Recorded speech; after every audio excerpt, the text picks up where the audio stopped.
नमस्कार, आप देख रहे हैं पंचायती राज न्यूज और मैं हूं आपके साथ छवि। 22 नवंबर 2020 में पंजाब प्रांत के होशियारपुर में अपनी पत्नी और उसके सीनियर अधिवक्ता की हत्या फिल्मी स्टाइल में करने के बाद आरोपी आशीष कुशवाहा पंजाब से फरार हो गया और तब से लेकर अब तक पंजाब पुलिस लगातार उसकी तलाश कर रही थी। मोबाइल लोकेशन के आधार पर जांच करती हुई पंजाब पुलिस सोमवार को शहडोल पहुंची और कोतवाली क्षेत्र अंतर्गत पटेल नगर में किराए का मकान लेकर रह रहे आशीष को गिरफ्तार किया। पंजाब पुलिस उसे अपने साथ लेकर देर रात ही होशियारपुर के लिए रवाना हो गई। इस संदर्भ में पंजाब के होशियारपुर से आई टीम की अगुवाई कर रहे कर्नैल सिंह ने पूरे मामले के संदर्भ में जानकारी प्रेस को दी। ये हुआ था 2020 में। पंजाब के होशियारपुर में पहली पत्नी से अलग होने के बाद आरोपी आशीष ने पत्नी से झगड़े के बाद एडवोकेट सिया खुल्लर की हत्या करने के इरादे से पहले होशियारपुर से बाहर चला गया और फिर पूरी योजना बनाकर वो होशियारपुर लौटा। पुलिस के अनुसार उसने अपनी पत्नी सिया खुल्लर के सीनियर अधिवक्ता भगवंत किशोर गुप्ता को वर्ष 2020 के नवंबर को पड़ने वाली दिवाली की रात डिनर पर घर बुलाया। उसके पीछे पीछे नौकर और उसका दोस्त सुनील भी होशियारपुर आ गए। दीपावली की रात आशीष ने प्लान के मुताबिक एडवोकेट भगवंत किशोर गुप्ता को भी विक्रम एन्क्लेव स्थित घर पर बुला लिया था।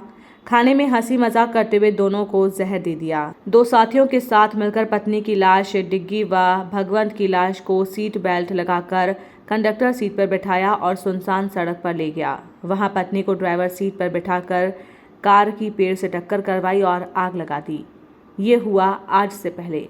पंजाब पुलिस ने इस मामले में सोमवार को हुई गिरफ्तारी से पहले एक अन्य आरोपी कपिल कुमार निवासी बुलंदशहर को गिरफ्तार कर लिया था। उसने अपना गुनाह कबूल कर लिया और इस साजिश से पर्दा उठाया। कपिल सिया के पति आशीष का नौकर है। आशीष को रोज रोज परेशान रहते और दोस्ती के कारण वो भी इस साजिश में शामिल हुआ। पुलिस पड़ताल में ये बात भी सामने आई कि सिया का पहले पति से तलाक हो चुका था। 2 साल पहले ही उसकी फेसबुक पर नोएडा के रहने वाले आशीष कुशवाहा से दोस्ती हुई थी। चैटिंग करते करते फेसबुक की दोस्ती प्रेम कहानी में बदल गई। इसके बाद साथ जीने मरने का वादा करते हुए दोनों ने शादी कर ली थी। सिया खुल्लर किराए के मकान में होशियारपुर में ही रहती थी, जबकि पति आशीष कभी कभार आता था। चूंकि सिया किराए पर रहती थी, इसलिए वो चाहती थी कि उसका अपना भी घर हो। जब भी वो पति कुशवाहा से घर खरीदने की बात करती तो वो टाल मटोल कर जाता था। अपना घर खरीदने की डिमांड से दोनों के रिश्ते में दरार आने लगी। वैसे तो इनके बीच और भी मतभेद रहने लगे, लेकिन झगड़े का मुख्य कारण घर खरीदने का ही था। जब भी कोई झगड़ा होता तो सिया के सीनियर एडवोकेट भगवंत किशोर गुप्ता उसमें हस्तक्षेप कर देते थे। ये कुशवाहा को पसंद नहीं था। इससे सिया का पति कुशवाहा परेशान रहने लगा। सिया से छुटकारा पाने के लिए कुशवाहा ने सिया व भगवंत किशोर गुप्ता को भी मारने की योजना बनाई।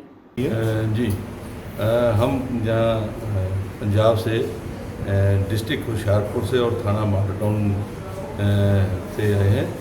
हमारे यहाँ 2020 में एक केस हो गया था 21 मार्च 22/11/2020 को एक केस हुआ था। उसमें हमारा एक दोषी जो आशीष नाम का है, उसने अपनी वाइफ जो कि एडवोकेट थी सिया खुल्लर और उसके साथ उसका सीनियर एडवोकेट था भगवंत किशोर गुप्ता, उन दोनों को मारकर और उनकी दोनों की बॉडी कार में डालकर और एक्सपोज ऐसे किया था कि एक्सीडेंट हो गया और उसको कार को आग लगा दी थी, जिसमें दोनों बॉडी जल गई थी। ये दिवाली वाली रात की बात है। तो इसमें ये उस दिन से ही घोड़ा चल रहा था। कोर्ट से भी इसके प्रोक्लेमेशन के ऑर्डर हो चुके हैं। तो अभी ये हमारे काबू में नहीं आ रहा था। काफ़ी जगह इसका रेड किए थे और बार बार कोर्ट से भी इसके समन वगैरह हो चुके थे, वारंट हो चुके थे, लेकिन इसका पता नहीं चल रहा था। अभी हमने अपने टेक्निकल सेल वगैरह की मदद से और इसकी लोकेशन को ट्रेस कर लिया था। अब ट्रेस करने के बाद हम अपनी टीम के साथ, हमारे साथ डीएसपी साहब भी हैं और हमारी बाकी टीम सारी आई थी पंजाब से, तो आके अभी यहाँ लोकेशन शहडोल की निकली थी, तो लोकल पुलिस के साथ हमने संपर्क करके रेड किया और ये वहाँ से पकड़ा गया। वहाँ से भी ये निकलने की अभी तैयारी में ही था, तो वहाँ से पकड़ा गया और पकड़ के आज हमने इसको पेश किया है। तो पेश करके अभी ट्रांजिट रिमांड्स का हासिल किया। यहाँ पर यदि खबर अच्छी लगी हो तो हमारे चैनल को लाइक, सब्सक्राइब और शेयर करते रहिए। किसी भी प्रकार की खबर, भ्रष्टाचार, घटना की जानकारी देनी हो तो नीचे लिखे